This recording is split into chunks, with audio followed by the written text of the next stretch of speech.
The Middle East is in the midst of a dangerous new escalation after the United States launched a major wave of strikes against Iran in response to attacks on commercial shipping in the Strait of Hormuz. Tehran is striking back. Missile and drone alerts have now spread across the Gulf.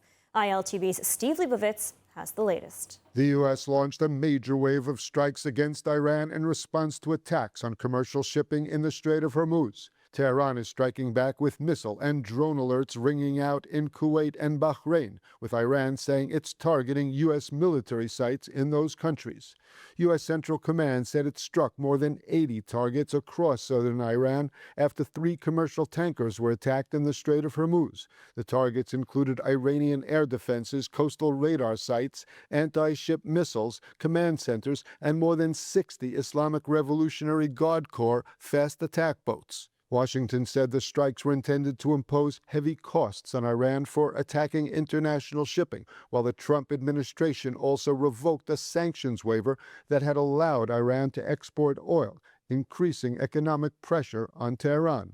Iran denounced the strikes as a violation of the ceasefire framework and threatened a crushing response. The Kuwaiti military said its air defenses are intercepting hostile missiles and drones, while air raid sirens have also sounded in Bahrain amid an apparent Iranian attack. As the region moves closer to a wider conflict, Jerusalem will be watching closely to see whether its strategic priorities remain aligned with those of its most important ally in Washington. And as the United States and Iran exchange new military blows, both U.S. President Trump and Prime Minister Benjamin Netanyahu made comments to the media over the escalating situation. Joining us now with all the details is ILTV's Kalev Ben David. Kalev, so President Trump speaking at the NATO summit, he's in Turkey, had some very harsh words for the Islamic regime. He did have harsh words. I'd even say, if you pardon the expression, he went ballistic. But let's keep in mind, Ladar, that it was just a little under 2 weeks ago that the U.S. also, in response to Iranian fire on ships in the Strait of Hormuz, that the U.S. military launched a series of strikes in Iran. It lasted 2 days, June 26th, 27th. And then we were back to supposedly the negotiation process, the ceasefire. But I agree, President Trump really pushed it up to another level today. Let's take a listen. Mr. President, is the ceasefire over? Is the ceasefire done? Is the MOU dead? It's a very interesting question. To me, I think it's over. I don't want to deal with them anymore. They're scum. You know what scum is? They're scum. They're sick people. They're led by sick people. And they're vicious, violent people. And if they had a nuclear weapon, they'd use it. As far as I'm concerned, it's over. So very harsh words by the president in Turkey, speaking at the NATO summit. Now, in the meantime, Prime Minister Benjamin Netanyahu has been on sort of a media blitz the last couple of days, giving interviews to Fox News, CNN, sort of all over the place, Newsmax, regarding Iran and Turkey. But he also had some comments regarding Iran specifically. Right. And let's keep in mind, this is not coincidence. There are reports that Prime Minister Netanyahu, as soon as next week, could be making a visit to the United States in which he's going to be meeting with President Trump and perhaps iron out some of these differences that he's had with the president on these issues. And let's take a look at this comment here, because you see the Prime Minister Netanyahu really walking a fine line, acknowledging those differences, but not in a way that I think he would, for example, provoke President Trump. And the president believes that he can stop Iran's nuclear program, which is a nuclear program to create atomic bombs. He believes that he can do this through negotiations. Do you? And various pressures. Look, I have my doubts, but I think he should be given the chance. I have to commend the president. He brought a huge American force to counter our common enemy, which is Iran, that chants death to Israel, death to America. Had they developed nuclear weapons, if we hadn't acted, they would have them already. They would eventually use them against America, not only against Israel. So on the big things, we see eye to eye, and occasionally we don't. So we hear from Trump, from Netanyahu. Both seem to once again sort of be aligned as Prime Minister. Well, that's the question, is what's going to develop, because what's happening now with Iran is exactly what Prime Minister Netanyahu and others in Israel have warned President Trump. You cannot negotiate in good faith with this regime, and we'll see now if President Trump has finally absorbed that lesson. Absolutely. So it's going to be very interesting days ahead as we see what unfolds. Kalev Ben-David, thank you so much for the update. Pleasure. And President Donald Trump also said the United States will lift sanctions on Turkey and will decide during the NATO summit whether to move forward with the sale of F-35 stealth fighter jets to Ankara. Speaking alongside Turkish President Recep Tayyip Erdogan in Ankara, Trump said the U.S. will remove sanctions imposed after Turkey purchased Russian S-400 air defense systems. The president also said a decision on Turkey's long-sought purchase of F-35 fighter jets will be made during the summit. Erdogan said he had been promised 5 of the advanced aircraft and expected positive developments following talks with Trump. He also said the two leaders would discuss cooperation on engines for Turkey's indigenous Khan fighter jet program. The announcement signals a potential reset in U.S.-Turkey defense ties after years of tensions between the two NATO allies. Trump explained his strong relationship with the Turkish leader, who Prime Minister Netanyahu says is trying to destroy Israel. A couple of other countries of helping. They could have gotten into the fight. You know, I hear some people saying about their relationship with Israel. They could have gotten into the fight. They're a very powerful military nation. They didn't do that. Maybe they didn't do that because of me. But they could have gotten into the fight on the other side. They are a nation that's been very, very good. And I can speak for myself as president. They've been extraordinary in many ways with respect to our relationship, including trying to end the war with Iran, or whatever you call it. It's not even a war, it's a military operation. It's a denuclearization. That's really what it is, of Iran. A lot of major developments here in the Middle East over the past 24 hours. Joining us now with more on the latest is Avi Melamed, Middle East expert, and Sinan Sidi, senior fellow and the Turkey program director at the Foundation for Defense of Democracies. Thank you both for joining us. Avi, let's start with you. President Trump effectively saying the ceasefire with Iran is over. We already saw U.S. strikes on Iran overnight. Are we heading towards another round of all-out war? Thank you for having me. No, I don't think that at this moment we are heading that place. We definitely see some sort of escalation, but I'm not so sure that at this moment we are heading there. Sinan, you know, before the announcement from President Trump regarding the Islamic Republic of Iran, and Avi will get more into that in a second, you know, all eyes were on the NATO summit in Turkey and the relations between the United States, NATO, and Turkey.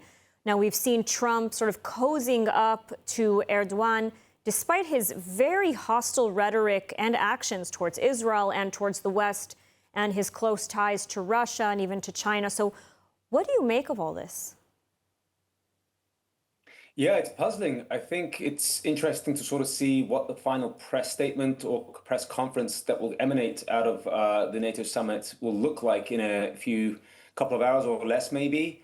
But this has puzzled the sort of mindset of European decision makers as well as lawmakers in Washington, in the sense that given all of Turkey's troubling behavior in the region, not least of all towards existing NATO allies such as Greece and European partners such as Cyprus, but also against, you know, major U.S. ally in the region, Israel, you would ask the question, why is Erdogan essentially being treated so well by the President of the United States? And the only answer that I can offer up until now is I think there is a disconnect between what the President is saying and the advisors that he is listening to. I think he has a limited number of voices that whisper in his ear.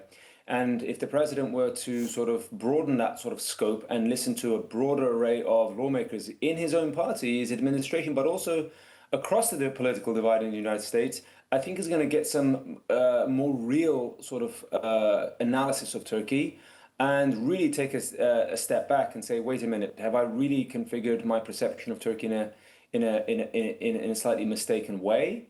Because Turkey is very problematic. So, Sinan, we'll get back to Turkey in a second. And Avi, back to you. So you say that you don't believe war is imminent. So what does come next? I mean, Trump had some pretty harsh words for the Iranian regime, saying he's done with dealing with them. Is regime change now officially on the table then, as far as the U.S. is concerned? I mean, what is likely to come next? Currently, the ball is at the regime's court. They do have some maneuvering space. Here is what I think is the major challenge. The major challenge is that the regime still under the impression that he has a large area of maneuvering, and he basically believes that he still has the upper hand. The regime is trying at this moment to further exhaust additional achievements on top of the MOU, and the regime is doing whatever he excelled in, and that is walking on the edge, playing the chicken game, so of speaking. The question is whether at this moment, or maybe tomorrow or the day after tomorrow, when there will be probably a process of escalation, though not necessarily the resume of the war, the question is, wouldn't be a point where the regime basically will go one step too far, miscalculating or mis-evaluating President Trump's next step? So we are looking right now, to the best of my reading, we are looking at a moment where the regime is still trying to enlarge its maneuvering space. It is continuing to walk on the edge. But now there is an open question mark whether the regime is going to, at some point, do a serious miscalculation. And Sinan, so we're talking about the Islamic regime in Iran. And, you know, Trump actually had some very interesting comments a few weeks ago where he basically said that Turkey, he asked them not to join the war and that they might very well have joined the war on the Iranian side. And yet we still see him going ahead with this potential sale of F-35s to Turkey. Israel, of course, as well as Greece, Cyprus, and other European countries, as you mentioned, very concerned by this move.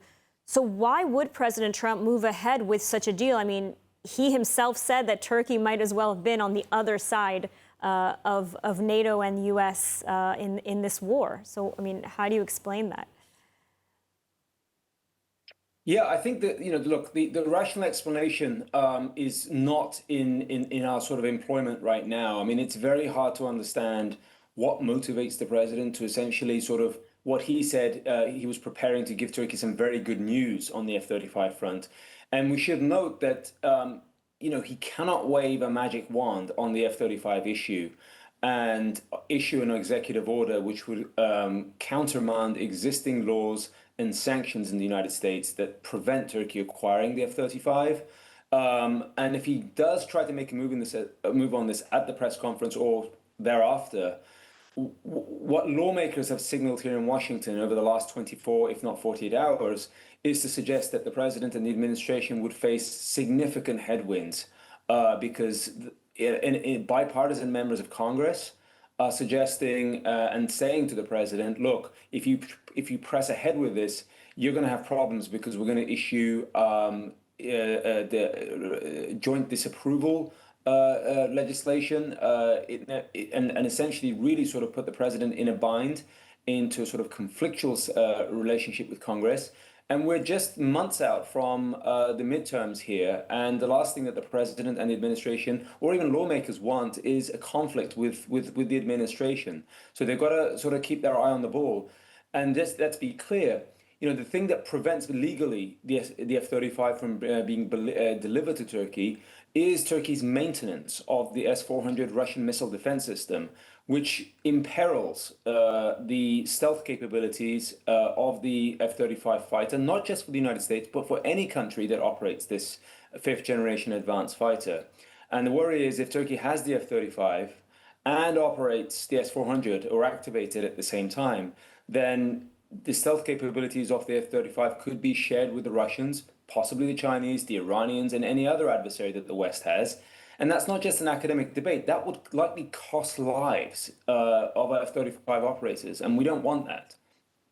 So certainly a very puzzling move by the Trump administration. Now, Avi, back to you. You know, we've seen Prime Minister Netanyahu on sort of a media blitz in the United States, initially talking, of course, about Turkey, about their relations with the United States, saying that they are no friend to the United States, and of course speaking out against the sale of F-35s. And we also just heard his comments with regards to the Islamic regime in Iran.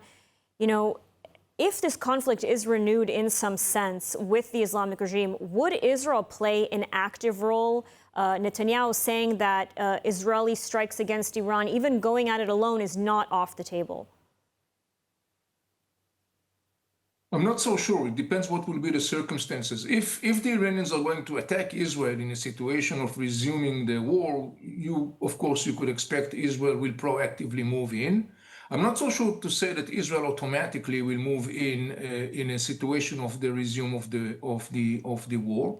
Just the same, and when we are looking at the whole system, the whole region, roughly speaking, right now we are looking at a situation where there is clearly, at least from the perspective of major Arab players in the region, like United Arab Emirates and the Saudis and the Qataris and others, there is some concern, that is growing concern, that resuming of the war, in addition to the damage that it's going to cause to the whole energy infrastructure, which already is substantial, that is going also to make them this time force them to take much more decisive position vis-a-vis the resuming of this war. So when you're looking at it from the whole regional perspective, I would say Israel is one component of the story. Not less significant is to see what will be the position of other regional players that I mentioned before. But at this point, as I mentioned earlier, at least for now, I don't see tomorrow morning the resume a full-scale fight. There is still a maneuvering of space for maneuvering, but definitely something to watch down the road if, as I mentioned before, if the Iranian regime will continue to conduct this walking on the edge policy, and that may result in some miscalculation, severe miscalculation by the regime vis-a-vis President Trump and his intentions. Absolutely. So really dramatic days ahead here in the region and in Europe as well, with NATO. We'll, of course, continue to follow these developments. Avi Melamed and Sinan Sidi, thank you both so much for joining us today and for your analysis. Thank you for having us. Thanks.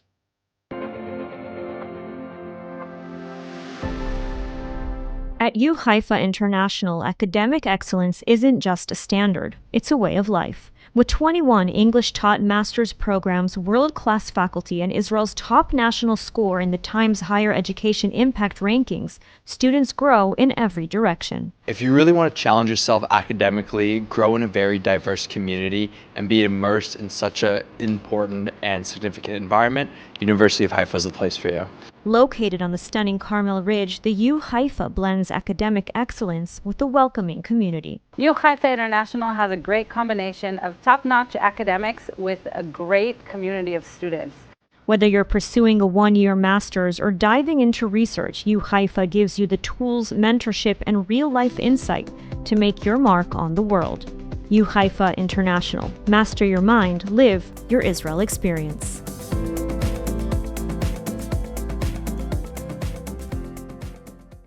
And a new poll suggests Israeli confidence in President Donald Trump's commitment to Israel's security has fallen to its lowest level since he returned to office.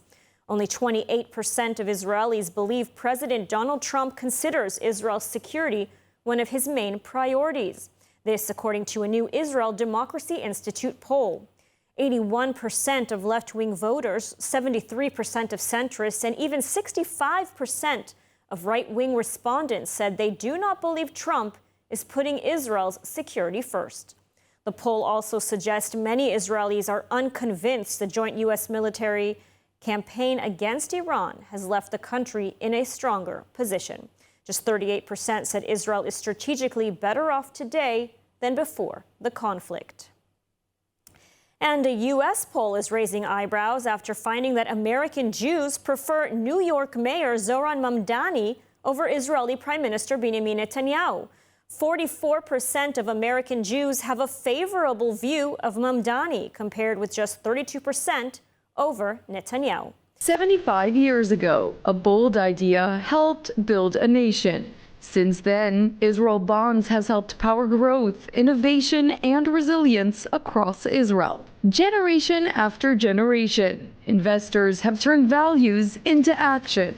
Now, it's your turn to be a part of the next chapter. celebrates 75 years of Israel bonds. Invest today at israelbonds.com.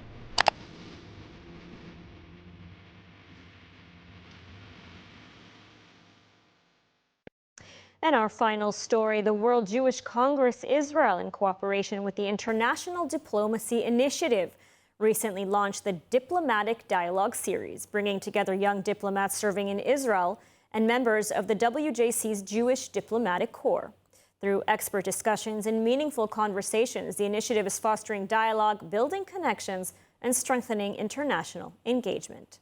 ILTV's Devo Klein attended the latest event to hear the conversations and bring us this report. The World Jewish Congress has launched a new initiative called Diplomatic Dialogues, where we bring together young diplomats that are stationed in Israel from any country stationed here, and we bring together our future leadership to get to build relationships for the future.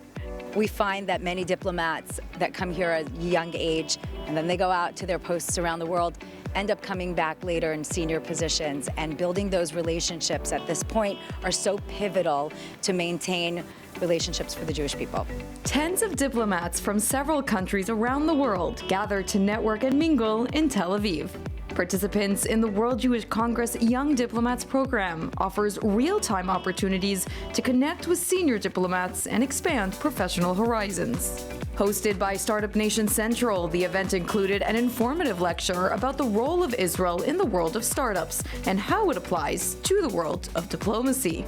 We're very happy at Startup Nation Central to collaborate and actually to support the World Jewish Congress and their important new type of activity working with the diplomatic community here in Israel. Specifically, they brought them here to Startup Nation Central because we are extremely focused on the innovation, the tech, and that dimension of cooperations that Israel is looking to take place and to cooperate in the region and as a whole globally. We plan to explain to them much better about the capabilities and the uniqueness of the Israeli high tech and how that can also help support or expand the ties with specific governments or multilateral partnerships and growth in the region, of course.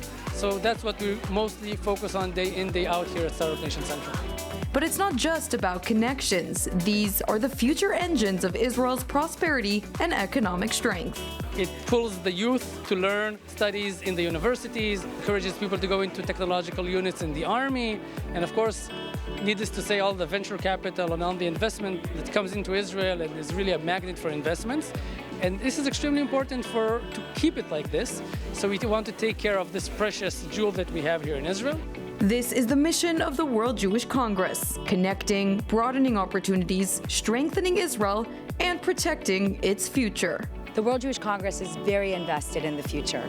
We find that relationships built at a young age end up going so much further, and understanding about the Jewish people and about Israel, the homeland of the Jewish people, will pay off in the future for us, and we are excited to keep making new friends.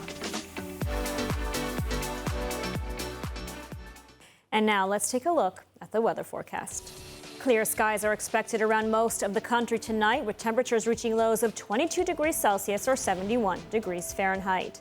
Then tomorrow we'll see clear skies and steady temperatures with highs of 30 degrees Celsius or 87 degrees Fahrenheit. And that's a wrap for today's news. For the latest updates from Israel on all your devices, be sure to follow our ILTV channels and keep up with us on social media.